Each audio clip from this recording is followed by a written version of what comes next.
Welcome to Storied Audio. She met him on a cloudy Thursday, the kind of day when the sky felt heavy enough to press on your shoulders. Her name was Heather, and she'd been hurrying across the street when a stranger held out his umbrella and said, "You look like you could use a little help." His name was Daniel. He had warm eyes, a quiet voice, and a way of listening that made her feel like the only person in the world. They started talking, then laughing, then meeting for coffee, then dinner. Then weekends spent wandering bookstores and cooking meals that always came out slightly burnt, but tasted perfect anyway. Heather hadn't believed in sudden love before him, but with Daniel, everything felt easy, natural, safe. She let herself fall, and he caught her every time. Weeks turned into months. She gave him a key to her apartment. Just in case, she'd said, though she wasn't sure what the case would ever be. He kissed her forehead and promised he'd only use it when she asked.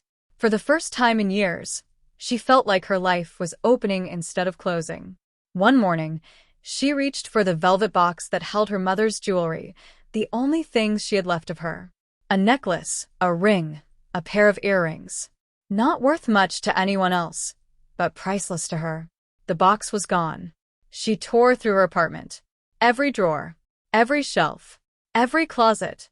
She checked the kitchen cabinets, the laundry basket, even the freezer. Nothing. Her stomach twisted. Her hands shook.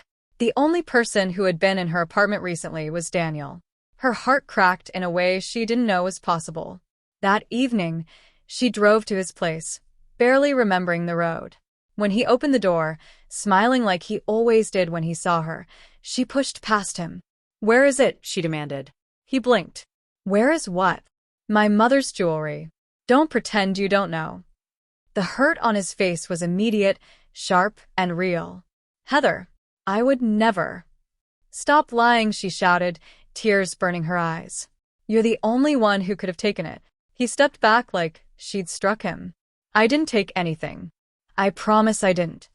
But she couldn't hear him. Not through the panic. Not through the grief. She stormed out, slamming the door behind her. The next morning, she filed a police report. 2 officers went to Daniel's apartment. He let them in without hesitation. They searched everything. He stood there quietly, answering every question, repeating that he had never even seen the jewelry. She didn't go with them. She couldn't bear to look at him. Afterward, he sent her one message. "I didn't do this. I'm sorry you think I could." She didn't reply. Months passed. The silence between them grew into something heavy and permanent. She tried to move on, but guilt clung to her like a shadow. She missed him, missed the way he laughed, missed the way he held her hand like it was something fragile. Then one afternoon her phone rang. It was the police. "We've recovered your items," the officer said. "We identified the thief from your building's security footage." She froze. When they showed her the video, her breath left her body. It was her stepsister, Cindy. She had always envied her. Cindy, who had once asked to borrow the jewelry and been told no. Cindy, who knew exactly when Heather left for work. Heather watched the footage of her stepsister slipping into her apartment, the velvet box tucked under her arm as she left. Her knees buckled. She sobbed until she couldn't breathe. And then the guilt hit her like a tidal wave. She had accused the man she loved. She had broken him. She had let her fears speak louder than her trust. She tried to find him, but Daniel had moved away. His friends told her he'd left for work, but their voices were cold. They knew what she had done. They didn't bother hiding their anger. Still, she found his new number and sent him a long message, an apology that felt too small for the damage she'd caused. "I'm so sorry. I was wrong. I ruined everything because I was scared. I miss you. I love you. If there's any chance at all, could we try again?" Hours passed, then a day, then 2. Finally, he replied, "I'm glad you found the truth. But you hurt me, Heather. You didn't believe me when it mattered. I'm not moving back." Her heart cracked again, but this time she didn't blame him.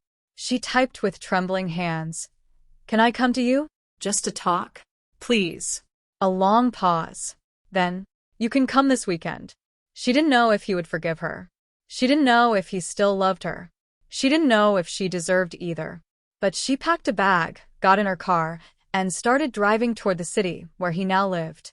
The highway stretched ahead of her, endless and uncertain. Her hands tightened on the wheel. Her chest ached with hope and fear tangled together. She whispered into the quiet car, "Please let me fix this." The sun dipped low, painting the sky in soft gold. She kept driving. Toward him. Toward whatever waited. Toward a future that might still hold love or might not. But she was going to try. And sometimes, trying is the first step toward healing. Subscribe to the channel for more audio stories.